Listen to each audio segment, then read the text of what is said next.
কোরআনুল কারীম অধ্যয়ন ছাড়া, কোরআনুল কারীম জানা ছাড়া আমাদের ইবাদত করার কোনো সুযোগ আছে? নেই। তাহলে ইলম অর্জন করা ফরজ, এ কথা আমরা সবাই জানি। আজকের আলোচনার বিষয় হচ্ছে কোরআন শিক্ষার গুরুত্ব, তার সাথে আমরা কিছু আমল বিষয়ে কথা বলবো ইনশাআল্লাহ, যদি আল্লাহ তৌফিক দান করেন। ওমা তৌফিক ইল্লা বিল্লাহ আলাইহি তাওয়াক্কালতু ওয়া ইলাইহি উনীব। সম্মানিত উপস্থিতি, কোরআনুল কারীম আল্লাহ প্রদত্ত ওহী, যেটা আল্লাহ পাক সুবহানাহু ওয়া তাআলা মুহাম্মদ সাল্লাল্লাহু আলাইহি ওয়াসাল্লামের উপর অবতীর্ণ করেছেন, এই কথা আমরা সবাই অবগত। কিন্তু এই কোরআনুল কারীমটা কে শিক্ষা দিয়েছেন? আল্লাহ পাক সুবহানাহু ওয়া তাআলা শিক্ষা দিয়েছেন। সূরা রহমানের মধ্যে এই কথা আল্লাহ পাক সুবহানাহু ওয়া তাআলা বলেছেন, আর রহমান আল্লামাল কোরআন। তিনি হচ্ছেন রহমান, যিনি কোরআনুল কারীম শিক্ষা দিয়েছেন। আল্লামাল কোরআন। তো যেই কোরআনুল কারীম আল্লাহ শিক্ষা দিয়েছেন, এটার গুরুত্ব আছে না নাই? কিন্তু আমাদের মধ্যে গুরুত্ব আছে না নাই? নাই। এক্সাম্পল, যেই কোরআনুল কারীম আল্লাহ শিক্ষা দিয়েছেন, সেই কোরআনুল কারীম আল্লাহ আমাদেরকে শিক্ষা দিয়েছেন, সেটা অত্যন্ত গুরুত্বপূর্ণ। যেই কিতাব, যেই কোরআনুল কারীম আল্লাহ শিক্ষা দিয়েছেন, এর গুরুত্ব অনেক, এক মর্যাদা অনেক, এর সোয়াব অনেক, এর কল্যাণ অনেক। দুঃখজনক বিষয় হচ্ছে আমরা এই গুরুত্বপূর্ণ কোরআনুল কারীম শিক্ষাটা আমাদের কাছে গুরুত্বহীন। আল্লাহ পাক সুবহানাহু ওয়া তাআলা শিক্ষক, মুহাম্মদ সাল্লাল্লাহু আলাইহি ওয়াসাল্লাম হচ্ছেন ছাত্র। দুঃখজনক বিষয় হচ্ছে এই কোরআনের শিক্ষক হলেন আল্লাহ, মুহাম্মদ সাল্লাল্লাহু আলাইহি ওয়াসাল্লাম ছাত্র, আর আমরা কোরআনের শিক্ষক হতে পারছি না, ছাত্র হতে পারছি না। এই কোরআনুল কারীম শিখার জন্য আমাদের আগ্রহটা একেবারে কমে গেছে বললেই চলে। আজকে দেখুন, দুনিয়াবী শিক্ষা, দ্বীনি শিক্ষা আর দুনিয়াবী শিক্ষা, শিক্ষাকে দুই ভাগে ভাগ করেছে প্রাথমিকভাবে। একটা হচ্ছে দুনিয়া শিক্ষা আর একটা হচ্ছে দ্বীনি শিক্ষা। এই দুনিয়া শিক্ষার জন্য আপনি আপনার সন্তানের পেছনে হাজার হাজার লক্ষ লক্ষ টাকা খরচ করছেন। আপনি একটু নিজের বিবেকে প্রশ্ন করে দেখুন তো, যে আপনার সন্তান যখন একটু বুঝে, অ আ উ আ একটু কথা বলা শিখে, তখন থেকে তাকে ইংলিশ মিডিয়াম, কিন্ডারগার্টেন, বিভিন্ন প্রতিষ্ঠানে পড়ানোর জন্য, তারকে আনা নেওয়ার জন্য আসা যাওয়া এবং তাকে খাওয়ানো বাবদ, টিফিন বাবদ অসংখ্য টাকা আপনি তার পেছনে খরচ করছেন। কেন? এই শিক্ষা যদি আমি তাকে দিতে পারি, তাহলে এই শিক্ষার মাধ্যমে সে দুনিয়াতে একটা ভালো চাকরি পাবে এবং সে ইঞ্জিনিয়ার হবে, ব্যারিস্টার হবে, এমবিবিএস হবে, একজন টেকনিশিয়ান হবে, ইত্যাদি ইত্যাদি। সে পারদর্শী হবে, এর মাধ্যমে কিছু টাকা ইনকাম করবে, এর মাধ্যমে সে দুনিয়াতে একটা প্রতিষ্ঠিত হবে এবং সে সমাজে একটা পরিচিতি পাবে, তাই না? এর জন্য কিন্তু আমরা পরিকল্পনা মাফিক পরিকল্পনা করে তার পেছনে আমরা কিন্তু অনেক টাকা খরচ করি। কিন্তু দুঃখজনক হচ্ছে, সত্য হলো এই যে শিক্ষাটা, এটা মৃত্যু পর্যন্তই শেষ। মৃত্যুর পরে এই শিক্ষাটা আর কোনো কাজে লাগবে না। মৃত্যুর পরে এই শিক্ষাটার কোনো মূল্য নেই, কোনো মূল্য থাকবে না এই শিক্ষার। আপনি দেখেন, হেরা পর্বতের গুহায় সর্বপ্রথম যে ওহী হয়েছিল মুহাম্মদ সাল্লাল্লাহু আলাইহি ওয়াসাল্লামের উপর, সেটা কি ছিল? ইকরা, পড়ো,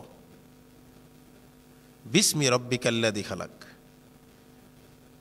সেই রবের নামে যিনি তোমাকে সৃষ্টি করেছেন। প্রথম নির্দেশটা কি? রবের নামে পড়া। যেই রব তোমাকে সৃষ্টি করেছেন, বিষয়টা এখানে বুঝার বিষয়। আমরা কার নামে পড়ব? আল্লাহ পাক সুবহানাহু ওয়া তাআলার নামে, যেই আল্লাহ আমাদেরকে সৃষ্টি করেছেন। এটা ঘোষণা কার? আল্লাহ পাক সুবহানাহু ওয়া তাআলার। এই যে কথাটা খুব গুরুত্বপূর্ণ একটা কথা। যখন জিবরাইল আলাইহিস সালামের মাধ্যমে এই কথাটা বললেন মুহাম্মদ সাল্লাল্লাহু আলাইহি সাল্লামকে, মুহাম্মদ সাল্লাল্লাহু আলাইহি সাল্লাম ভয় পেয়ে গেলেন। একটা লম্বা হাদিস আছে। সর্বশেষ তিনি বলছেন কি? আমি তো পড়তে জানি না, আমি পড়তে জানি না। দ্বিতীয়বার সেম, তৃতীয়বার সেম। এরপরে জিবরাইল তার সাথে বুকের সাথে চাপা দিলেন, বুক লাগালেন। এরপরে তিনি সূরা আলাকের প্রথমের 5টি আয়াত তেলাওয়াত করলেন। বিষয় হচ্ছে এই, তিনি এখান থেকে চলে গেলেন, বাসায় গিয়ে খাদিজা রাদিয়াল্লাহু তাআলা আনহাকে বললেন যে জাম্মিলুনি জাম্মিলুনি, আমাকে চাদর দ্বারা আবৃত করে দাও, কেননা কাত খাসিতু আলাইয়া, আমি মৃত্যুর আশঙ্কা করছি। ইয়া খাদিজা, হে খাদিজা, আমি মৃত্যুর আশঙ্কা করছি। খাদিজা রাদিয়াল্লাহু তাআলা আনহা বলছেন আপনি কখনো মৃত্যুর আশঙ্কা করতে পারেন না। এখানে 5টা গুণাবলীর কথা, কয়েকটা গুণাবলীর কথা এখানে এসেছে, যে আপনি হচ্ছেন সত্যবাদী, আপনি মানুষের সাথে আত্মীয়তার সাথে সম্পর্ক ঠিক রাখেন, হ্যাঁ, গরিবের বোঝা বহন করেন, ইত্যাদি ইত্যাদি কয়েকটা গুণের কথা বলছে। আপনি কখনো মৃত্যুর আশঙ্কা করতে পারেন না। যাক, পরামর্শের জন্য ওরাকা ইবনে নওফলের কাছে গেলেন, লম্বা কথা, আমি সেদিকে যাব না, শুধু এই কথাটা বলতে চাচ্ছি। পরামর্শ করলেন, বলছেন এটা তো জিব্রাইল, সকল নবী রাসূলদের কাছে এসেছিল। এই জিব্রাইল যার কাছে এসেছে, ওয়া নামুস, সে পরিবার এবং সমাজ থেকে বের হয়েছে। তার মানে আল্লাহর পড়া, আল্লাহর দেওয়া বিধান, আল্লাহর দেওয়া ওহী, আল্লাহর দেওয়া কিতাব যে পড়বে সে পরিবারও থাকতে পারবে না, সমাজও থাকতে পারবে না, দেশও। এটা কিন্তু আমার কথা না, ওরাকা ইবনে নওফল এই কথা, এই মেসেজটাই দিয়েছেন। ইহা মুসা আলাইহিস সালামকে সে এসেছিল, এটা যার কাছে এসেছে সে পরিবারে থাকতে পারে নাই, সমাজে থাকতে পারে নাই। তাহলে একজন জান্নাতিওয়ালা লোক, আমি যে কথাটা বলতে চাচ্ছি, একজন জান্নাতিওয়ালা লোক কি পরিবার, সমাজ, দেশ চায় না জান্নাত চায়? এখন আমরার চাওয়া পাওয়া কি, জান্নাত না জাহান্নাম? যারা জান্নাত চায় তারা কি পরিবার চায়, সমাজ চায়, দেশ চায়, না আল্লাহর সন্তুষ্টি চায়? তো আল্লাহর সন্তুষ্টি যদি চায়, আল্লাহ যে ইলিমটা শিক্ষা দিলেন, আর রহমান আল্লামাল কোরআন, তিনি হচ্ছেন রহমান যিনি কোরআন শিক্ষা দিয়েছেন।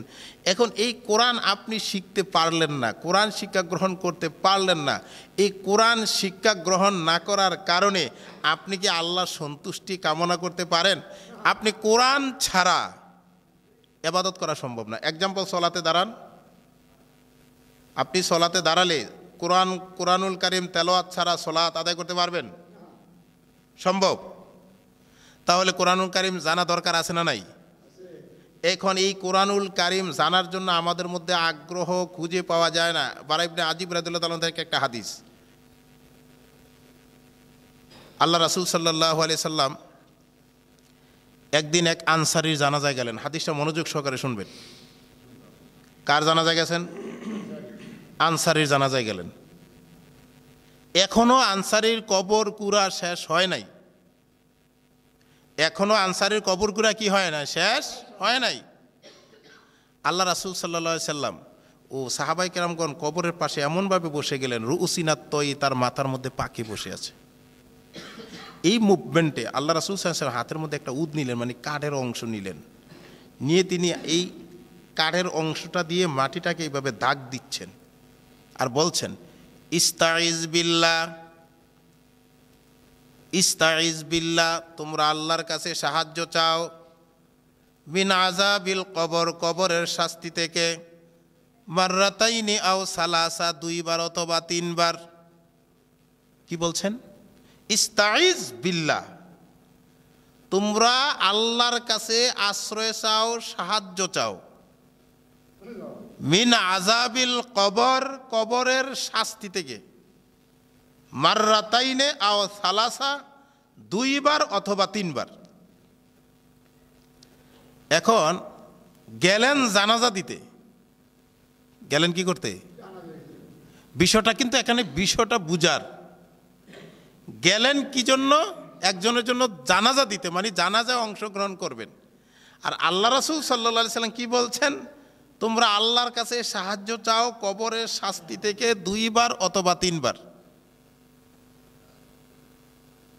তাহলে কবরের আযাব ভয়াবহ না আরামদায়ক?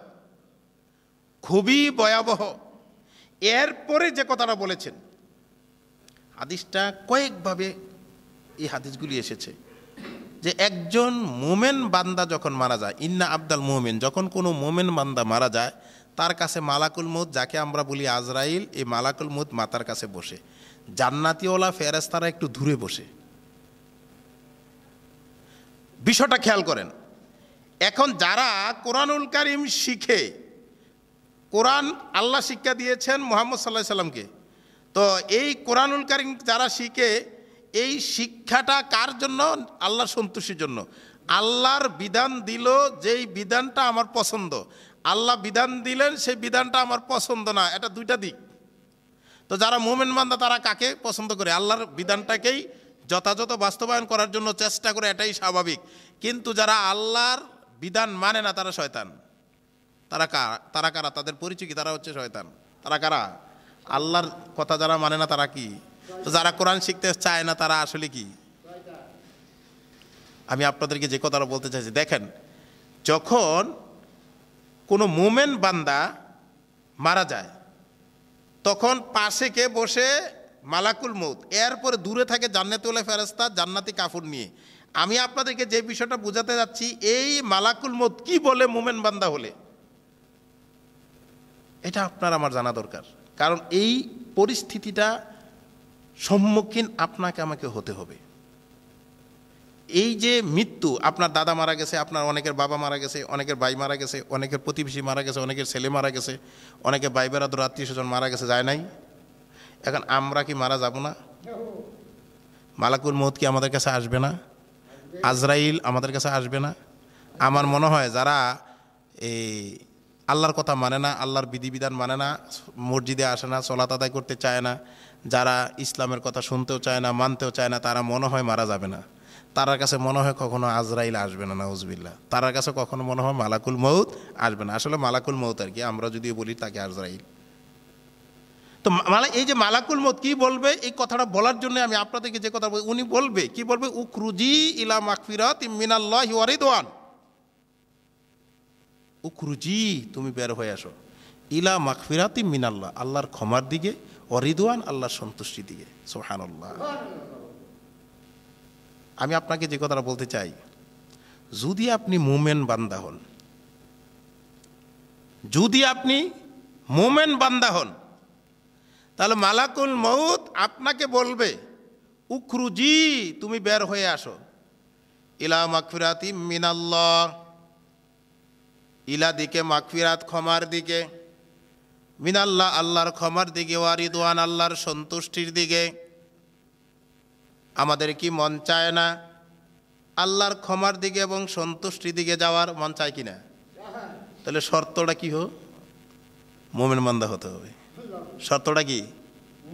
এখন যদি 100 জন মুফতি, 100 জন মুহাদ্দিস 1000 কোরআনের হাফেজ দিয়ে দোয়া পড়ায়, আর আপনি যদি মুমিন বান্দা না হন, তো মালাকুল মউত কি আহ্বান করবে উখরুজি ইলা মাগফিরাতিম মিনাল্লাহি ওয়া রিদওয়ান? হবে না, এটা অসম্ভব।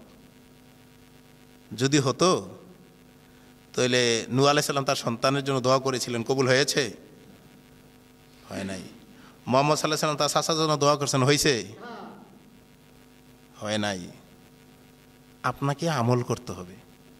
আমি যে কথাটা বলতে চাচ্ছি, এরপরে অনেক কথা আছে এই হাদিসের মধ্যে, কথাগুলি একটু বলে আমি আর আলোচনার দিকে চলে যাচ্ছি। এরপরে তাকে উপরের দিকে নিয়ে এই মালাকুল মউত রুটা, মানে রুটা ওনার দায়িত্বটা পালন করে মৃত্যু ঘটিয়ে ওই জান্নাতুল ফেরেশতার কাছে দিয়ে দিবে, তারা নিয়ে যাবে রুটা উপরের দিকে। এটা বলবে কে? এটা ভালো আত্মা। কে? এটা ভালো আত্মা, এটা পুণ্যাত্মা। তো যখন প্রথম আকাশে যাবে, প্রথম আকাশে দরজা খোলা, দ্বিতীয় আকাশে যাবে, দ্বিতীয় আকাশে দরজা খোলা, তৃতীয় আকাশে যাবে, তৃতীয় আকাশে দরজা খোলা, এমনিভাবে সপ্তম আকাশ পর্যন্ত তার দরজা খোলা। সুবহানাল্লাহ। তার রুটা ইল্লিয়নে চলে যাবে। কোথায়? তো সেখান থেকে আনা হবে কোথায়? কবরে। দুজন ফেরেশতা আসবে, তাকে বসানো হবে, তাকে 3টি প্রশ্ন করা হবে। 3টি প্রশ্ন নিয়ে আমার বক্তব্য না, 3টি প্রশ্নের উত্তর দ্বারা দিতে পারবে 4 নম্বর, 4 নম্বর তাকে একটি প্রশ্ন করা হবে। এই 3টি প্রশ্ন উত্তর দেওয়ার পরে তার কাছে এমন একটা লোক আসবে যে ওজহুল হাসান বলা হয়েছে হাদিসের মধ্যে, যে তার চেহারাটা হবে খুবই সুন্দর এবং সূর্যের ন্যায়। তো কবরস্থ ব্যক্তি বলবে, মানান্তা, তুমি কে? বলবে, আনা আমালুন সলিহুন, আমি হচ্ছি তোমার নেক আমল। সুবহানাল্লাহ। আমি তোমার কি আমল? বিষয়টা বুঝেন।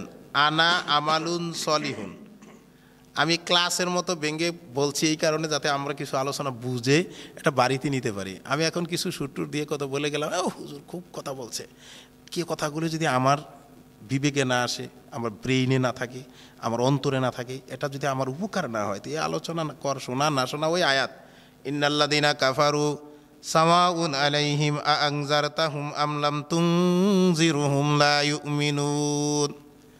ইন্নাল্লাযীনা কাফারু, নিশ্চয়ই যারা কাফের, সাওয়াউন আলাইহিম তাদের জন্য সমান, আনজারতাহুম আপনি তাদেরকে ভীতি প্রদর্শন করেন, আম লাম তুনজিরুহুম আর নাই করেন, তাদেরকে আপনি সতর্ক করুন আর নাই করুন, লা ইউমিনুন তারা কখনো ঈমান আনবে না। আমরা কি কাতারে যেতে চাই? আল্লাহ আমাদেরকে হেফাজত করুক। যারা কাফের তাদের একটা বৈশিষ্ট্য হলো আলোচনা শুনে কিন্তু এই আলোচনাটা আর তাদের কোনো উপকারে আসে না। যতক্ষণ আলোচনা শুনে ততক্ষণ বাহ বাহ, যখন আলোচনা শেষ ওই আলোচনা তাদের কোনো উপকার হয় না, ফায়দা হয় না, তারা এর প্রতি বিশ্বাসও করে না, ঈমানও আনে না। বলছিলাম এই যে একটা লোক এসে বলবে কি যে কবরস্থ ব্যক্তি, মানান্তা তুমি কে? বলবে আনা আমালুন সলিহ। আজকে যে উদ্যোগ নেওয়া হয়েছে বয়স্ক কোরআনুল কারিম শিক্ষা, এটা কি নেকামল না বদামল? আওয়াজ তো আসতেছে না। এটা কি নেকামল না বদামল? সন্দেহ আছে? এটা একটা ভালো কাজ না? এই ভালো কাজ যারা করবে, যারা করাবে, যারা অর্থ দেবে, যারা সহযোগিতা করবে, যারা পরামর্শ দেবে, এটা নেকামলের অন্তর্ভুক্ত, তাই না? তো এই নেকামলটাই আপনাকে কবরে সুসংবাদ দেবে। বলবে যে আমি তোমাকে সুসংবাদ বহনকারী আমালুন সলিউন, আমি হচ্ছি সুসংবাদ বহনকারী একজন নেকামল। তো এই নেকামল যদি আপনার জীবনে না থাকে অবস্থা কি হবে? এরপরে এখানে 5টা সুসংবাদের কথা আসছে, এই সুসংবাদগুলি আমি আলোচনার শেষে দিয়ে বলবো। তো কবরে 5টা সুসংবাদ পাওয়ার চেষ্টা আমরা করি। আমরা কিন্তু দেখবেন কারো যদি বাবা মারা যায়, একটা খেয়াল করেন, কারো যদি বাবা মারা যায় অথবা মা মারা যায়, আবেগ এমন একটা জিনিস যে মৃত্যুর 2-3 দিন পরে 2-3টা গরু জবাই করে অনুষ্ঠান করতে রাজি, কারণ মা বাবার কল্যাণের জন্য, যে আমি যদি 3-4টা গরু জবাই করে খাওয়াই তাহলে হয়তোবা আমার মা বাবার কবরের শাস্তি অথবা একটু লাঘব হবে। এই আশায় অনেকে দেখবেন আবেগিত হয়ে সে কি করে অনুষ্ঠানটা করে ফেলে, কিন্তু তার আবেগটা কি? হয়তোবা এটা একটা আবেগ, এটা কি? কিন্তু আসলে আপনি দেখেন, আপনার এই কাজটা না করে আপনি যদি তাদেরকে ভালোবাসেন, তাহলে আপনি আপনার পিতার নামে মাতার নামে সদকা করেন, দান করেন, এরকম কোরআন শিক্ষার একটা ব্যবস্থা করেন, তাহলে কি হবে? সদকা জারিয়া কি হবে? কারণ মৃত ব্যক্তির জন্য 3টা কাজ, তার মধ্যে একটা হচ্ছে তার জন্য দোয়া করা, 2 নম্বর হচ্ছে তার নামে দান সদকা করা, এটা তো আপনি করতে পারেন। 3 নম্বর হচ্ছে তার আত্মীয় স্বজনের সাথে সুসম্পর্ক রক্ষা করা। এখন দেখবেন অনেকে বাবা মা মারা গেলে তার যে ভাই বেড়াদর আত্মীয় স্বজন বোন বাগিনা আছে তাদের সাথে তার সন্তানদের কোনো সম্পর্ক থাকে না, এটা স্বাভাবিক। আপনি এলাকায় খোঁজ নিয়ে দেখেন, এই আপনার মনে করেন আমি আমার ফুফু ফুফা ফুহাতো ভাই খালাতো ভাই মাতো ভাই তাদের সাথে আমার সম্পর্কই বা কতটুকু, কিন্তু শ্বশুর শাশুড়ি বন্ধু মহল আত্মীয় স্বজন তাদের সাথে কিন্তু সম্পর্ক ঠিকই আছে। এখন আমি যে কথাটা বলতে চাচ্ছি, এই যে কোরআনুল কারিমের শিক্ষা, লর্ড ম্যাকলে 1835 সালে ইংরেজদের মন্ত্রী পরিষদে একটা প্রস্তাব দিয়েছিলেন। প্রস্তাবটা কি? যে আমি এমন একটা প্রস্তাব করব, ধর্মে বর্ণে লেবাসও হবে ভারতীয়, আদর্শ হবে ইংরেজ। লর্ড ম্যাকলে 1835 সাল। এখন বর্তমান বাংলাদেশ 2025 আসবে, 24 শেষ প্রান্তে। আপনি দেখেন আমাদের লেবাস, জুব্বা ঠিক আছে, পাগড়িও ঠিক আছে, তাসবিও ঠিক আছে, টুপিও ঠিক আছে, দাড়িও ঠিক আছে, আদর্শে আমরা ইংরেজ।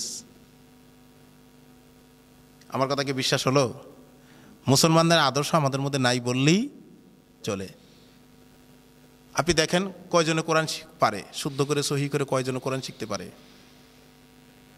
এখন যদি আমি বলি যে সূরা ফাতিহাটা শুদ্ধ করে বলেন, অনেকে উঠে যাবে। অথচ সূরা ফাতিহা ছাড়া সলাত হবে? এখন তো ইমাম সাহেব আছে, সূরা ফাতিহা আপনি যে 5 ওয়াক্ত না সলাত আদায় করেন, 17 রাকাত ফরজের মধ্যে 70 দুগানে কত, কমপক্ষে 17 বার তো সূরা ফাতিহা পড়া লাগে। তো সূরা ফাতিহা আপনি পড়েন না, তা আপনি সূরা ফাতিহাটাই যদি না হয় তো এটা কি কোরআন না? তো এই সূরা ফাতিহা যদি আপনার না হয় তো সূরা ফাতিহা বিশুদ্ধ যদি আপনার না হয় তাহলে আল্লাহর সন্তুষ্টি আপনি কিভাবে কামনা করবেন?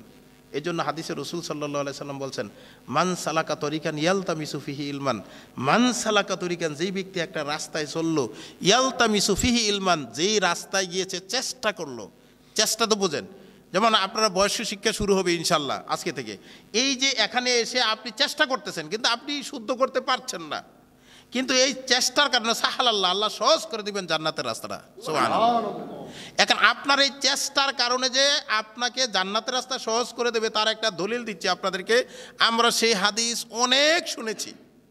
বনী ইসরাইলের এক লোক ৯৯টা খুন করছে, এই হাদিস আমরা জানি না, অসংখ্যবার শুনছি না, কিন্তু ৯৯টা খুন করার পরে তার মধ্যে একটা আবেগ আসলো, আমি যে পাপ করেছি আমার গতি নেই, আমার কি নাই, মরার পরে আমার কোনো কি থাকবে না, হুশ থাকবে না।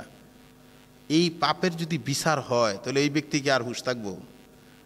নাজাতের কল্যাণের আশা করা যায়? ওনার মধ্যে একটা কি আসলো, একটা আবেগ, একটা আল্লাহ ভয় চলে আসলো, অলরেডি কি আল্লাহ ভয় চলে আসছে। তখন সে একজন লোককে জিজ্ঞাসা করলো যে আমি কি কোনো মুক্তি পেতে পারি? কইছে না। আপনার এলাকায় যদি কেউ ৯৯টা খুন করে আপনাকে জিজ্ঞাসা করলে স্বাভাবিক গতি বলবে না না না না না, তোমার কেউ ক্ষমা করবে না, এটা স্বাভাবিক। কাতালাহু, তাকে হত্যা করা হলো। হত্যা হয়েছে কয়টা?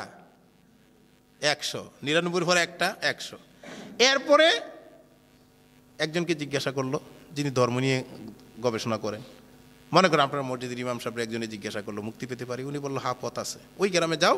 তো ওই হাদিসের মধ্যে এইভাবে আসছে, ওই গ্রামে যাও। তো এই আল্লাহ সাল্লার মধ্যে এই মসজিদে আসি কি হচ্ছে, তালিমুল, একটা সেমিনার হচ্ছে কোরআন শিক্ষার বিষয়ে, ইসলামী বিষয়ে। তো এখানে এই গ্রাম থেকে বিভিন্ন এলাকা থেকে এটা একটু আলাদা হয়ে গেল না, মসজিদরা এটা আলাদা হইল না? তো যেখানে কিছু কিছু জায়গা আছে আলোচনা করার সুযোগও পাওয়া যায় না, সুযোগ দেয়ও না, করেও না। আবার কিছু কিছু জায়গা আছে নিজে আলোচনা করে আরেকজনকে একটা কি করে দেয়, সুযোগ কইরা দেয়। পার্থক্য আছে কিনা? কিছু এলাকা আছে যদি খারাপ লোকও থাকে এর মধ্যে কিছু ভালো লোক আছে যারা ভালো কাজে কি করে সহযোগিতা সার্বিকভাবে করে, যদিও সে ভালো কাজ করে না কিন্তু ভালো কাজে কি করে সার্বিক সহযোগিতা করে। আবার কোনো এলাকা আছে ভালো কাজটাকে ধমিয়ে দেয়, আছে না এরকম? তো বলছে ওই গ্রামে যাও, সেখানে গেলে একটা পথ পেতে পারো, ওই গ্রামে যাও। তো তার আশা কি ওই গ্রামে যাবে, সেখান থেকে একটা পথ, একটা ফায়সালা, একটা সিদ্ধান্ত নেবে, উদ্দেশ্যে রওনা হয়েছে। রাস্তার মধ্যে মালাকুল মউত হাজির। হাদিসটা দুইভাবে আসছে। এক হাদিসে আসছে মাটিকে আল্লাহ নির্দেশ দিয়েছেন মাটি তুমি লম্বা হয়ে যাও। আরেক হাদিসে বক্ষটা তিনি বাড়িয়ে দিয়েছেন মৃত্যুর আগে। এই বক্ষটা যতটুকু বাড়িয়ে দিয়েছেন অতটুকু বেশি হয়েছে। মৃত্যুর পরে দুই দল ফেরেশতা আসছে, জান্নাতি জাহান্নামী হয়ে গেল। জান্নাতিওয়ালা ফেরেশতারা বলতেছে আমরা নেব রু, জাহান্নামীওয়ালা ফেরেশতা বলতেছে আমরা নেব রু। এই যে আল্লাহ মাটিকে নির্দেশ দিলেন তুমি লম্বা হয়ে যাক, তার একটা আশা ছিল, আকাঙ্ক্ষা ছিল, আবেগ ছিল যে আমি ওই গ্রামে গেলে তো মুক্তি পাবো। এই আবেগ নিয়ে, আশা নিয়ে সে রওনা হয়েছে, রাস্তায় মারা গেছে। আমল করার সুযোগ পাইছে? সে এই যে এখানে গিয়া জানার সুযোগ পাইছে? সুযোগ পায় নাই। সেখানে মুখস্থ করার সুযোগ পাইছে? পায় নাই। তার উদ্দেশ্যটা ছিল কি? আমার ক্ষমা। সে রওনা হয়েছে মাত্র। এই যে মান সালাকা তরিকান ইয়ালতামিসু ফিহি ইলমান, এই যে হাদিসে রাসূল সাল্লাল্লাহু আলাইহি সাল্লাম বলছেন মান সালাকা তরিকান, যেই ব্যক্তি একটা রাস্তায় চললো, ইয়ালতামিসু ফিহি ইলমান, এবং ওই রাস্তায় গিয়ে ইলম অন্বেষণ করার চেষ্টা করলো, সাহালাল্লাহ তরিকা ইলাল জান্নাহ, তার জন্য জান্নাতের রাস্তাটা আল্লাহ সহজ করে দিবেন। ওই ব্যক্তিকে জান্নাতের রাস্তাটা আল্লাহ সহজ করে দেয় নাই? সুবহানাল্লাহি ওয়া বিহামদিহি। আমি আপনাদেরকে যে কথাটা বলতে চাচ্ছি, এই যে আমল না করেও এই ব্যক্তি জান্নাতীওয়ালাদের অন্তর্ভুক্ত হয়ে গেছে। কেন হয়ে গেছে? তার মধ্যে একটা আল্লাহ ভয়। কেন? আল্লাহ ভয়ের যে কত বড় একটা গুণ।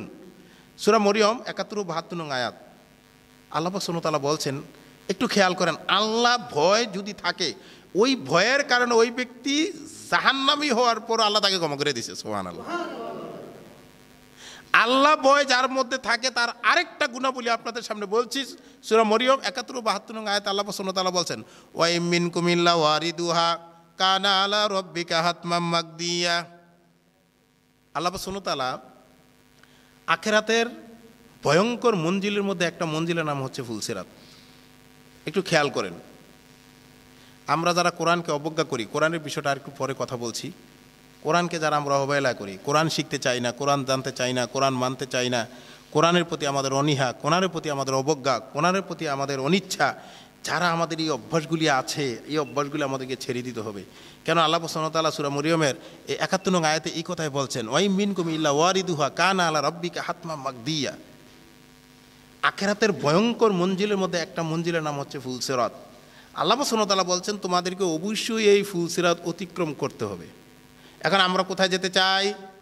আপনি মনে করবেন যে আপনি জান্নাতে যেতে চান, আর জান্নাতে যাওয়া মানে কি তা আশা করছেন, কিন্তু আসলে জান্নাতে যাইতে হলে যে জাহান্নামের উপর নির্মিত একটা রাস্তা আছে, একটা পুল আছে, হ্যাঁ একটা রাস্তা আছে, একটা রোড আছে, এই রোডটা অতিক্রম করে আপনাকে জান্নাতে যেতে হবে, এই খবর কিন্তু আমাদের মধ্যে নাই। বুঝতে পারলাম না?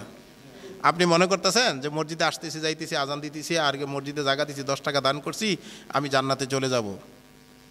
কিন্তু আল্লাহ সুবহানাহু ওয়া তাআলা এই আয়াতে বলছেন যে তোমাদেরকে অবশ্যই এই ফুলসিরাত অতিক্রম করতে হবে। কানা আলা রাব্বিকা হাতমান মাকদিয়া, এটা হচ্ছে তোমার রবের চূড়ান্ত ফায়সালা। এটা কার ফায়সালা? কানা আলা রাব্বিকা হাতমান মাকদিয়া, এটা হচ্ছে তোমার রবের চূড়ান্ত ফায়সালা। এখন হাদিসের মধ্যে যে শব্দগুলি আসছে, এটা আলা সিরাত, এটা একটা রাস্তা, জহারাই জাহান্নাম, জাহান্নামের উপর নির্মিত রাস্তা, চুলের চেয়েও চিকন, হীরার চেয়েও ধার, অন্ধকারাচ্ছন্ন, আংরওয়ালা, হুকওয়ালা, পিচ্ছিল। বিষয়টা আবার বুঝেন। আপনি দেখবেন আমাদের এলাকা যখন বৃষ্টি হয়, স্বাভাবিক রাস্তা দিয়ে আমরা হাঁটতে পারি না, হাঁটতে পারি না। এত বড় রাস্তা, এক জায়গায় পা দিলে আরেক জায়গায় চলে যায়। কিন্তু জাহান্নামের উপর নির্মিত যে রাস্তাটা, সিরাতটা, এটা হচ্ছে চুলের চেয়েও চিকন। আচ্ছা, চুলের চেয়ে চিকন একটা রাস্তা দিয়ে হাঁটা কি আপনার দ্বারা সম্ভব? আবার হীরার চেয়েও ধার, আবার পিচ্ছিল, আবার অন্ধকারাচ্ছন্ন, আংটাওয়ালা, হুকওয়ালা, আবার এটা জাহান্নামের উপর নির্মিত। এই চুলের মতো এই যে ফুলসিরাত রাস্তা, এটা অতিক্রম করতে পারলেই আপনি যান না, অতিক্রম করতে না পারলে কাইটা কোথায়? বিষয়টা বুঝার বিষয়। এখন এটা কে বলেছেন? আল্লাহ সুবহানাহু ওয়া তাআলা বলছেন ৭২ নম্বর আয়াত যে সূরা মরিয়মের, সুম্মা নুনাজ্জি, অতঃপর আমি মুক্ত করব আল্লাহ জিনা তাকাও, যার মধ্যে আল্লাহ ভয় আছে। সুবহানাল্লাহ। বিষয়টা বুঝেন, আমি তাকে মুক্ত করব, সে কে? আল্লাহ জিনা তাকাও, যার মধ্যে কি আছে? আল্লাহ ভয় আছে। তো ওই ব্যক্তি আল্লাহ ভয় থাকার কারণে 100 খুন করেও ক্ষমা পাইছে, তাই না? আর আপনি যদি আল্লাহ ভয় আপনার মধ্যে নিয়ে আসতে পারেন, তাহলে এই যে চুলের চেয়েও চিকন, হীরার চেয়েও ধার, ফুলসিরাত, অন্ধকারাচ্ছন্ন, পিচ্ছিল, আংটাওয়ালা, হুকওয়ালা, জাহান্নামের উপর নির্মিত এই রাস্তাটা অতিক্রম করিয়ে দেবে কে? আল্লাহ। এটাকে আল্লাহ বলছেন না, সুম্মা নুনাজ্জি, অতঃপর আমি মুক্ত করব। মুক্ত করবে কে?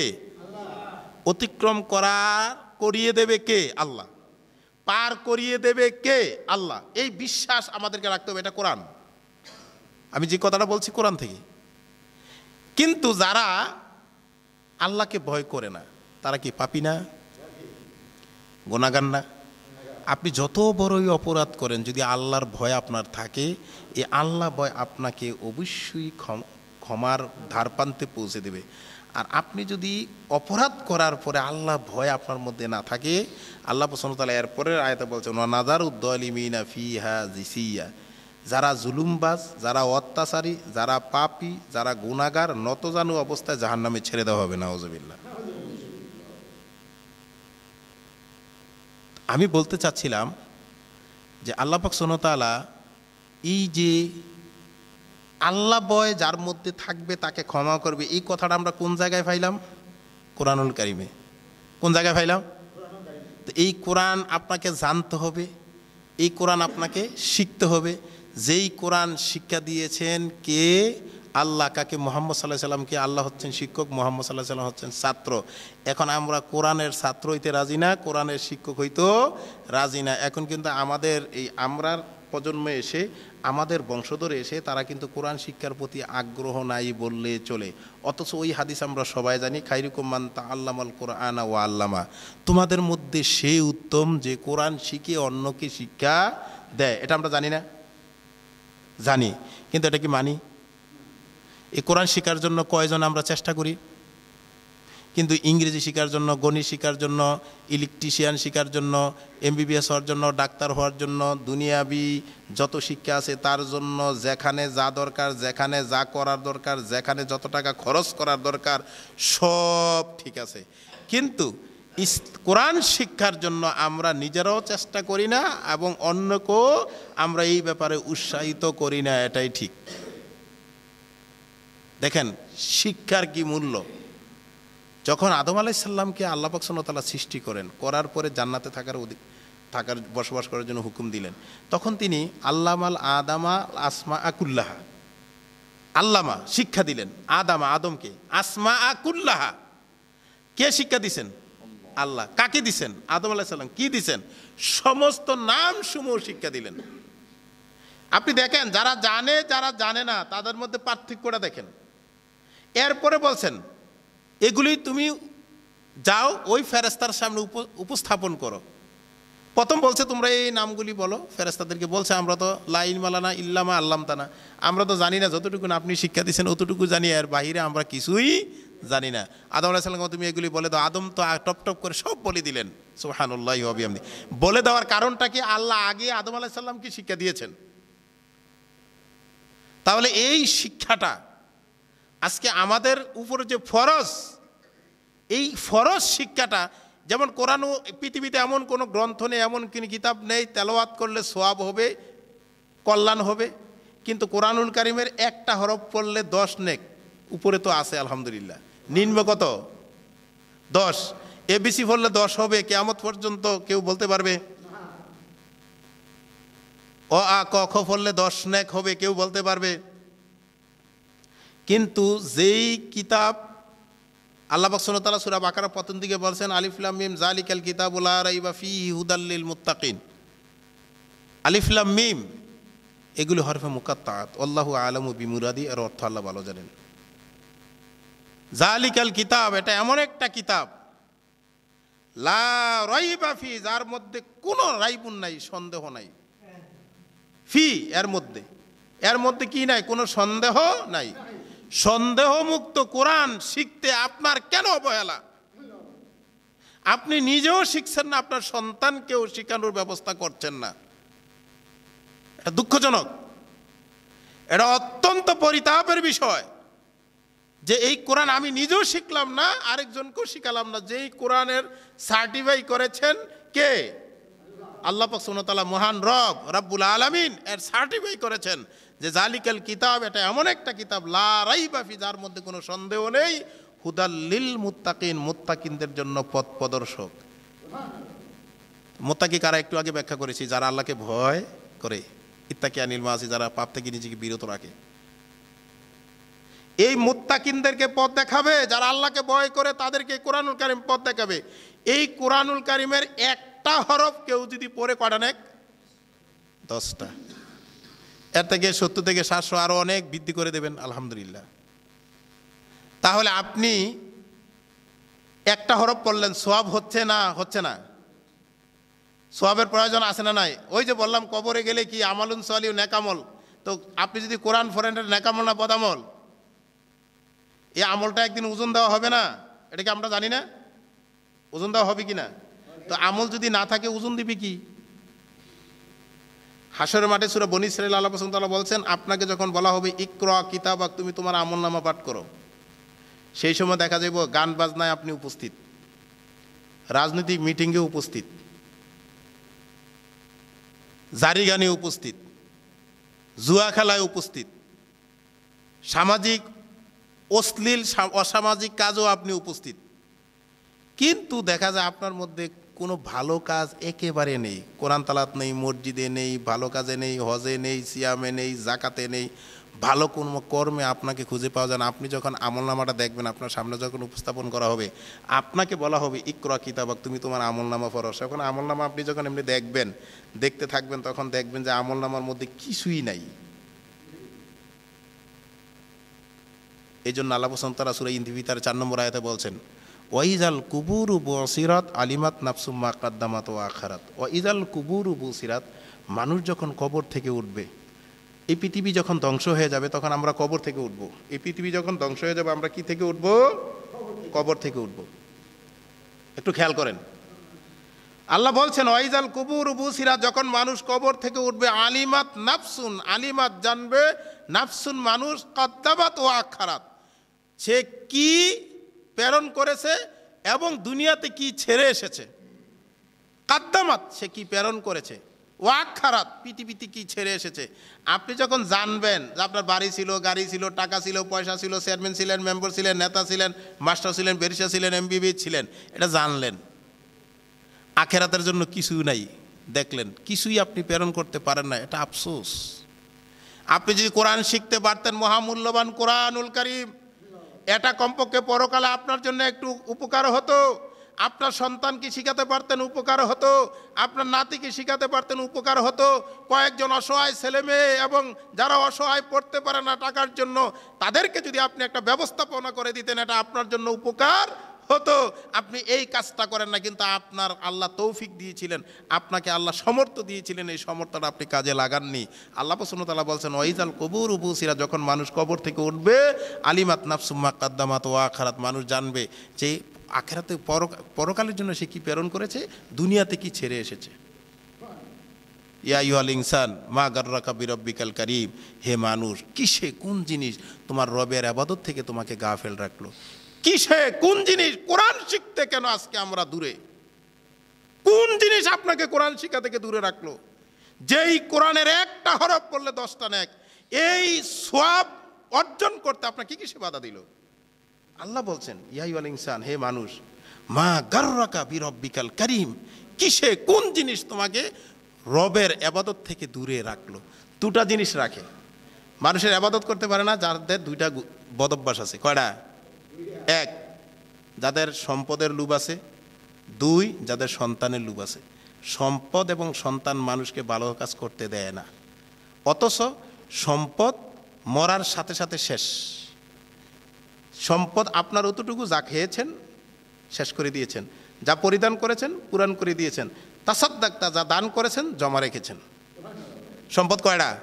আর বাকিগুলি আপনার না। আপনি চলে গেলে আপনার সন্তান না, আপনার সন্তান চলে এরপরে সন্তান গেলে এরপরে আপনার না, এরপরে একদিন এই পৃথিবী ধ্বংস হয়ে যাবে। তাহলে এই সম্পদের মায়া করে লাভ নেই। সম্পদের আধিক্যের লোভে দেখেন এই কনকনে শীতের মধ্যে, এই যে কনকনে শীতের মধ্যে একটু খেয়াল করেন, অনেক লোক আছে ফজরের সলাতে মসজিদে না এসে সে কাশি নিয়ে আমার করেন তার সকালে বুড়ে জমিনে চলে যায়, আর জোহরের ফজরের খবর নাই, জোহরের খবর নাই, আসরের খবর নাই, মাগে খাওয়া দাওয়া শেষ, ওই সন্ধ্যার পরে আবার বাড়িতে আসে। তার মানে কি? ওই সম্পদের লোভ।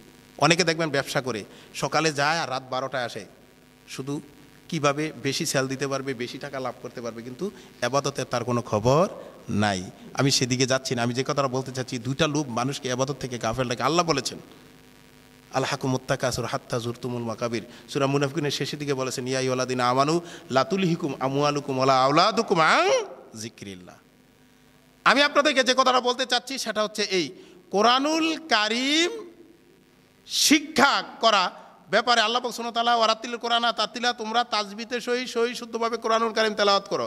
আর কোরআন হাদিসে রাসূল সাল্লাল্লাহু আলাইহি ওয়াসাল্লাম বলছেন খায়রুকুম মান তাআল্লামাল কোরআনা ওয়া আল্লামা, তোমাদের মধ্যে সে উত্তম যে কোরআন শিখে অন্যকে শিক্ষা দেয়। এখন আমরা কি উত্তম হব না অদম হব? তা আমরা কোরআন আগে কি করব? তো ছোটকালে শিখতে পারি না, এখন ইনশাআল্লাহ চেষ্টা করব।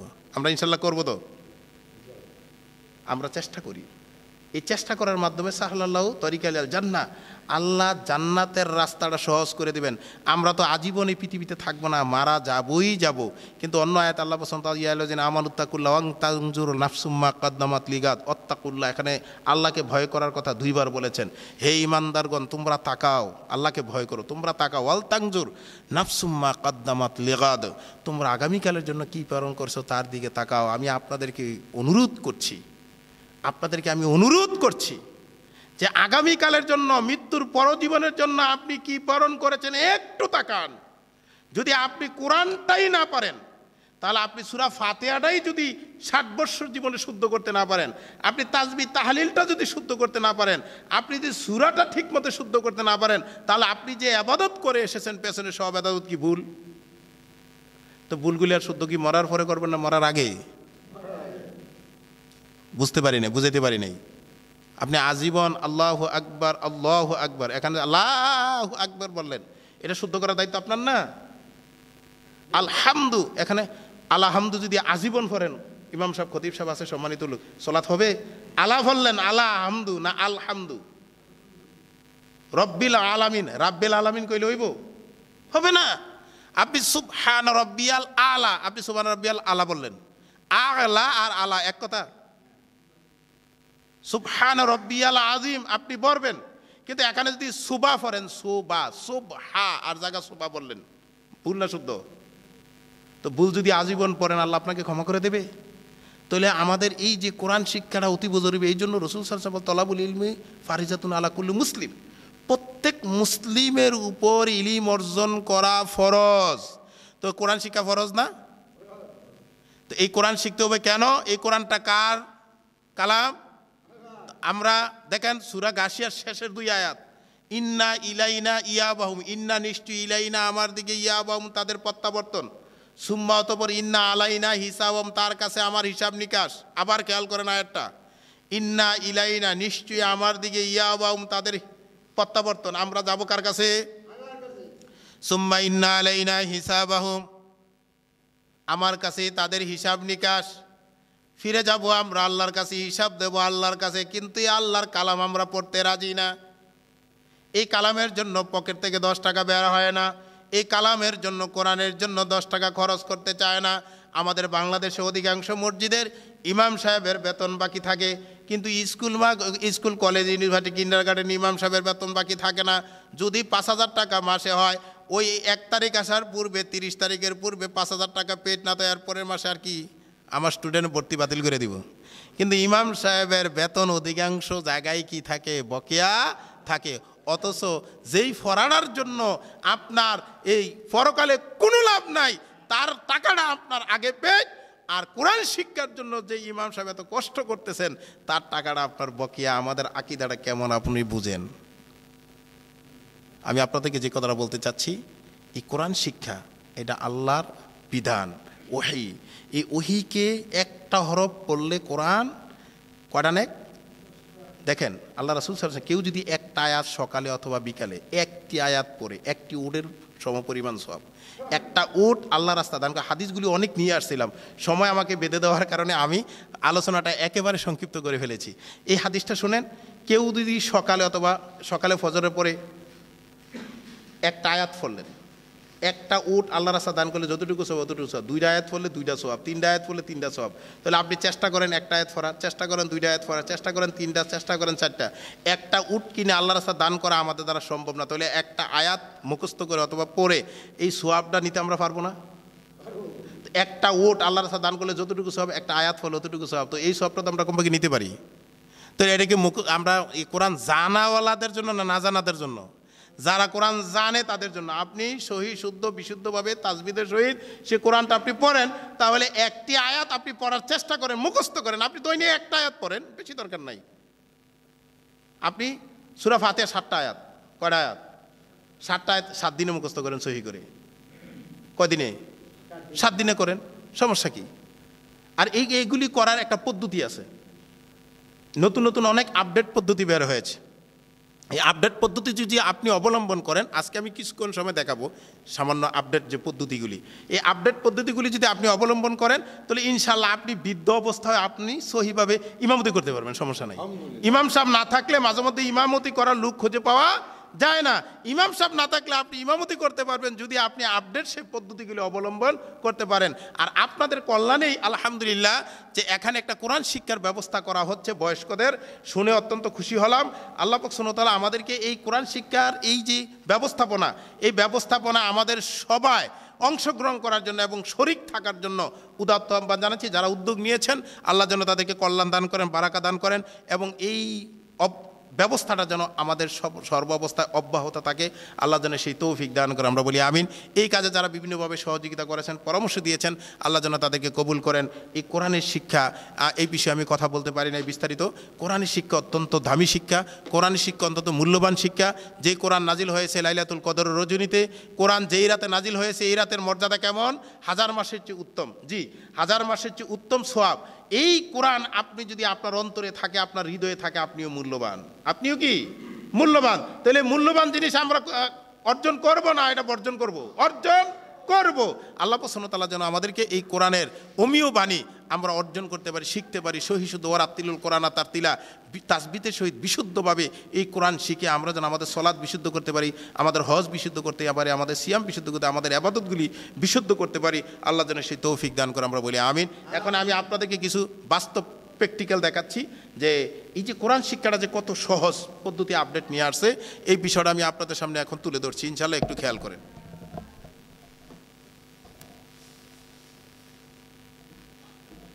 আপনারা একটু খেয়াল করেন।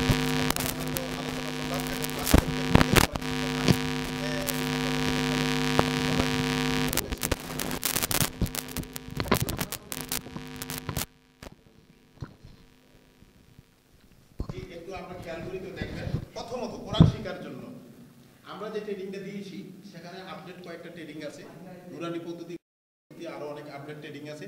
তার মধ্যে আমাদের প্রথম যে জিনিসটা দরকার কোরআন শেখার জন্য, 7 দিনে কোরআন শেখা যায়। কয় দিনে? একটু শুনেন, কয় দিনে? 7 দিনে। জি, আমরা একটু খেয়াল করি, মাত্র 7 দিনে কোরআন শেখা যায়, আলহামদুলিল্লাহ। আর বয়স্কদের জন্য 20-22 দিন, একটু দিন লাগে, কারণ তাদের মুখটা কি একটু শক্ত হয়ে গেছে, তাদের মুখটা একটু কি হয়ে গেছে, আসলে একটু ইয়ে হয়ে গেছে না, বয়সের কারণে তাদের জিহ্বা মোটা হয়ে গেছে, অন্তর শক্ত হয়ে গেছে। আপনি যখন প্রথম আপনার কাজ হচ্ছে হরফ, 29টা হরফ চিনা। আমাদের প্রথম কাজ কি? হরফগুলি চিনা। আমি আর আরবিতে লিখলে তো হবে না, এই হরফ আমরা প্রথম জানবো কয়টি? হরফ 29টা। কয়টা জানবো? এই হরফ 29টা কিভাবে জানবো? আমার সাথে একটু করেন, যে আমার সাথে একটু করেন। এই হরফগুলি আমরা কিভাবে জানবো? দেখেন, একেবারে ইজি। আমরা তো মাখরাজ মুখস্থ করা সম্ভব না, সিফত মুখস্থ করাও সম্ভব না, যেহেতু আমরা বয়স্ক মানুষ। আমাদের মাখরাজ আর সিফাত এখন আমাদের উচ্চারণের মধ্যে সব চলে আসবে। আমার সাথে একটু করেন, আলিফ। আলিফ না, দেখেন আমার সাথে বলেন, আলিফ। আলিফ। আলিফ আগে আমরা পড়ছি এই শব্দ না, আলিফ। আলিফ এটা কমপক্ষে 20 বার করতে হবে। আলিফ আলিফ আলিফ আলিফ আলিফ সব উচ্চারণ করতে হবে। দেখেন, উচ্চারণ করলে আপনার যে ভুলটা এটা শুদ্ধ হয়ে যাবে। আপনাদের মধ্যে এই যে জড়তাটা আছে, জড়তা কেটে যাবে। আপনি বলতে হবে মুখ দিয়ে, লজ্জা করা যাবে না। আর আমরা আলিফ যতবার বলবো ততবার সওয়াব হবে। সওয়াব 10 নেক, কয় নেক? কয় নেক? 20 বার বললে তো 20 10 কত 200 নেক হয়ে গেছে, আলহামদুলিল্লাহ। আলিফ আলিফ আলিফ আলিফ আলিফ আলিফ আলিফ। দেখেন, বা বা বা বা, আমি বেশি সময় নিচ্ছি না। তা তা তা তা তা, এই দেখেন, হা হা। জিহ্বাটা এই একেবারে নরম করে ছেড়ে দিতে হবে। না, হাফেজ সাহেব আছে অথবা ইমাম সাহেব আছে। সা সা সা সা সা সা, এই জিভটা দেখেন শক্ত হবে। জিভ জিভ জিভ জিভ, এটা কলকলার হরফ, এই জন্য জিভ জিভ জিভ জিভ জিভ।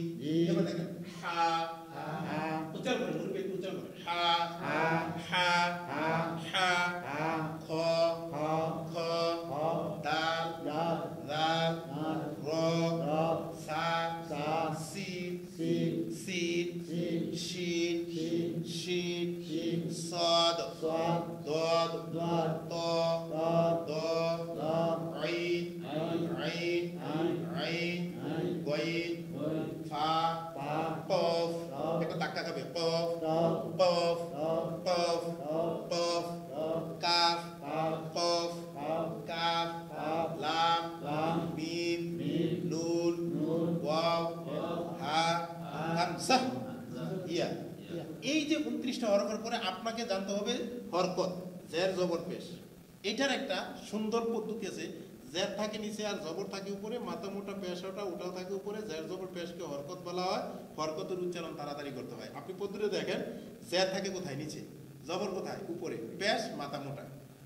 আপনি এটা মুরব্বীদের জন্য বুঝাই ইজি না? আপনি দেখেন, জের কোথায় থাকে? নিচে। জের কোথায়? জবর কোথায়?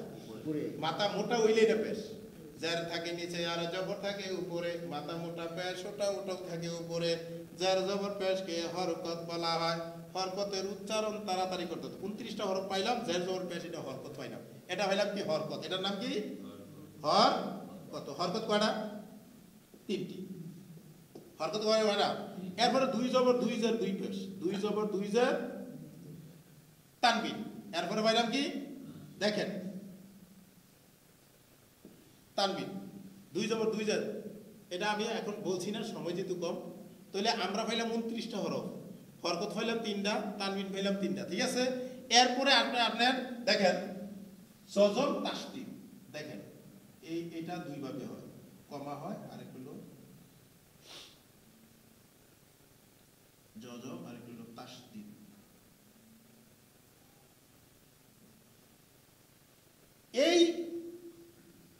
এটা যেটার মধ্যে থাকবে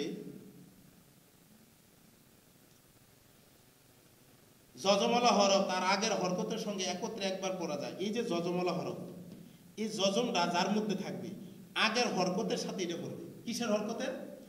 পূর্বের, আগের। এটা শুধু বুঝার বিষয়। এখানে কি আছে? জবর আছে। জবরটা কাকে ধরছে? যজমলা হরফটা ধরছে। এটা হলো যজমলা হরফ। এখানে যদি মিম থাকে তাহলে মিম যজমলা হরফ, এখানে যদি তা থাকে তা যজমলা হরফ। যজমলা হরফ তার আগের হরকতের সঙ্গে একত্রে একবার পড়া যায়। এই যজম থাকলে কয়বার? একবার। যেমন আব, ইব, উব, আব, ইম, উম, আব, ইম, উন, আব, ইব, উব, আ, ই, উ, আহ, ইহ, উ। মানে যেটা কঠিন এটা আপনাদেরকে দিয়ে তাড়াতাড়ি করে তারা মুখস্থ করে। যেমন হাড়া কঠিন তো পড়া, আমার সাথে বলেন আহ, ইহ, উহ, আ, ই, উ, আব, ইব, উব। এই শব্দগুলি যদি আপনি পড়েন এক সপ্তাহ অথবা এক মাস যদি আপনি যারা পড়ায় যদি এইভাবে আপনাকে ট্রেনিং দেয়, তাহলে আমরা এখানে কি পেলাম? তাসদীদ দুইবার করতে হবে। এই যে শব্দটার উপরে থাকবে হরফটার উপরে, এটা দুইবার হবে। যেমন এখানে যদি তাসদীদ হতে আব্বা, ইব্বা, উব্বা, কয়বার হইব? এই শব্দটা, এই হরফটা দুইবার উচ্চারণ হইব। কিন্তু যদি যজম হয় কয়বার? একত্রে একবার। আর যদি তাসদীদ হয় দুইবার, তাহলে এই শেষ। দেখেন কোরআন শিক্ষা আপাতত এখানে শেষ। বাকি মদ গুণ এটা পরে দেখেন। আপনি দেখেন কয়টা হইলো? এখানে দেখেন 29টা হরফ, হরকত 3টা, তানবিন 3টা, আর এখানে যজম তাসদীদ। কোরআন শিক্ষাটা মোটামুটি কি, আর এটা কি কঠিন না সহজ? কিন্তু আপনার যেটা মদ, এটা ওই টানে চলে আসবে বয়স্কদের জন্য। আর যারা যুবক, যারা ছোট বাচ্চা, তাদেরকে এটা হলো ভিন্ন ক্লাস আলাদা করে দিব। এখন যদি এই পদ্ধতিটা আপনি অবলম্বন করেন, বেশি না, 29টা হরফ, মনে করে 10 দিন আপনি শুধু এটা পড়াবেন, শুধু হরফ, আর কোনো পড়া নাই। 5 দিন পড়ান, সবার থেকে নেবেন।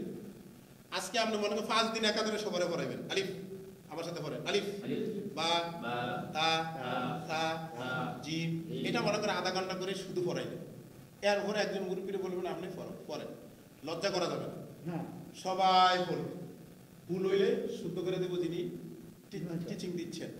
এই পদ্ধতি যদি আপনি এক সপ্তাহ হরফগুলি করান, এরপরে আপনার জের জবর পেশ, জের কই থাকে নিচে, জবর কই থাকে উপরে, পেশ কই থাকে উপরে, তাহলে জের শুধু একটা থাকে নিচে আর দুইটা থাকে উপরে। আর পেশ আর জবরের মধ্যে পার্থক্য হলো একটা হলো মাথা মোড়া আর একটা হলো মাথা মোড়া ছাড়া। বুঝাতে পারছি? এই মাথাটা একটু মোড়া হইলে এটার নাম কি? পেশ। মাথা মোড়া যদি না থাকে এটাই কি? জবর। এই বিষয়টা আপনাকে কি করতে হবে? একটু বুঝতে হবে। তানবিন, 2 জবর 2 জের 2 পেশ, এটাকে তানবিন। তানবিন কিন্তু ঠিক হরকতের মতো, তানবিনের ভিতরে নুন সাকিন লুকিয়ে রয়। যেমন 2 জবর 2 জের 2 পেশকে তানবিন বলা হয়, তানবিনের ভিতরে নুন সাকিন লুকিয়ে রয়। অনেক সময় আমরা জানি না, যেমন এই যে আন, আসলে শব্দটা এই হামজা নুন জোড়া, একটা নুন সাকিন লুকিয়ে রয়েছে। আন, আমরা হামজা 2 জবর কি হয়? আন। হামজা কখন হয়, আলিফ কখন হয়, এই শব্দটা কিন্তু আমাদের অনেকেই ভুল করে। এই ভুলটা আপনি ট্রেনিংয়ের মধ্যে দেখাই দিবেন। আলিফ কখন, হামজা কখন। যখন এটার উপর হরকত হয় এটা হামজা হয়ে যায়, যখন হরকত থাকে না এটার নাম কি হয়? আলিফ। আমি আবার বলছি, হরকত যদি না থাকে আলিফ। এই আলিফটা চিনার উপায় কি একটু খেয়াল করেন। এই যে কিন্তু মনে হয়েছে আমার, একটু দেখাই দিই। যেমন দেখবেন, একটু দেখাই দিতেছি, অনেক সময় এইটা কি, একটু একটু খেয়াল করেন, এটা কি? এটা অনেক সময় অনেকে লাম করে। জি, আমি এটা দেখে শেষ করে দেবো। আজানকে আমি দেবো, ছেড়ে দিতেছি হুজুর করলে। একটু খেয়াল করেন, আমি একটা জিনিসের যেটা ভুল হয় আমাদের মধ্যে, অনেকে একটু ব্ল্যাকবোর্ডের দিকে তাকে দিব, লুক এট দ্য ব্ল্যাকবোর্ড, একটু খেয়াল করেন। এই কলমের মতন দেখা যায়, এটার নাম কি? এটার নাম আলিফ। এটা বুঝেন। কলম যদি না থাকে, কলম তো সব জায়গায় থাকে না, এখানে কলম আছে? কলম যদি না থাকে, খাড়া থাকে নিচে, ডানে নয়, একটু খেয়াল করেন, বামে নয় ডানে টান। এই যে এই এদিকে এই ডানে টান দিলে এটার নাম আলিফ। এই কথাটা খেয়াল রাখেন, বামে নয় ডানে টান, তার নাম আলিফ। একটু খেয়াল করেন, আমি আপনাদেরকে একটা জিনিস বুঝাইতে চাইছিলাম। এটা আলিফ, এটা টানটা কোন দিকে? ডানে। এখন আমাদের বাচ্চারা যারা পড়তে যায় তারা এখানে এটা লাম বলে, কি বলে? লাম। না, এটা লাম হবে না। যদি এটার দুই দিকে টান থাকে লাম, অথবা বামে টান থাকে লাম, যেমন একটা লামের টান এই এই যে লাম, এটা বাম দিকে টান। কোন দিকে টান? কিন্তু ডান দিকে টান থাকলে কি হবে? আলিফ। এখানে দেখেন আনফাল, এই যে ফায়ের উপরে পরে এই টানটা আছে, একটা এই দাগ আছে, দাগের বা ডান দিকে টান, এটার নাম কি? আলিফ। কিন্তু আবার এটা লাম, এটা এদিকে টান, কিন্তু এইটা আবার আলিফ, এটার এদিকে টান। এই বিষয়গুলি আপনাকে খেয়াল করতে হবে। যেমন দেখেন এটার এদিকে টান, এটা লাম। যদি খাড়া দাগের নিচে বামে নয় ডানে টান, তার নাম আলিফ। আর যদি ডানে নয় বামে টান, তার নাম লাম। উভয় দিকে টান, তার নাম লাম। এই বিষয়টা আপনাকে বারবার খেয়াল করতে হবে। এটা খেয়ালের বিষয়। এটা আপনি যখন প্র্যাকটিস করতে যাবেন, এটা একটা খেয়ালের বিষয় হচ্ছে এই একটা দাগ, এটা এদিকে টান দিলে কি? আলিফ। আর যদি এটা এদিকে টান হয় এটা কি? লাম। আর যদি উভয় দিকে টান হয় এটা কি? এই জায়গাটাতে অনেক স্টুডেন্ট আমরা দেখছি পড়াইতে গিয়া, আমি তো মাদ্রাসা চালাই, শাকিল ভাই জানে যে এই চালাইতে গিয়ে দেখছি আমাদের বাচ্চারাও এই ভুলটা প্রায় সময় করে ফেলে। আলিফরে লাম বলে, লামের আলিফ করে। আর লামের যদি আলিফ করে, আলিফ যদি লামের করে, লামের যদি আলিফ করে, তাহলে কি হবে? আরে ভুল হয়ে যাবে। আমি পাতি মাদ্রাসা শিক্ষক। জি, আমি আপনাদেরকে যে কথাটা বলতে চাচ্ছি, এই পদ্ধতিটা যদি আপনি অবলম্বন, তাহলে আমরা শিখার জন্য কি পাইলাম? 29টা হরফ। কয়টা? 29টা। হরকত কয়টা? 3টা। তানবিন কয়টা? 3টা। এরপরে জজমার তাসদীদ। আর কিছু লাগেনি কোরআন? এত তো উস্তাদ যে আছে বলেন তো আর কিছু লাগে? তাহলে এটা কি কঠিন না সহজ?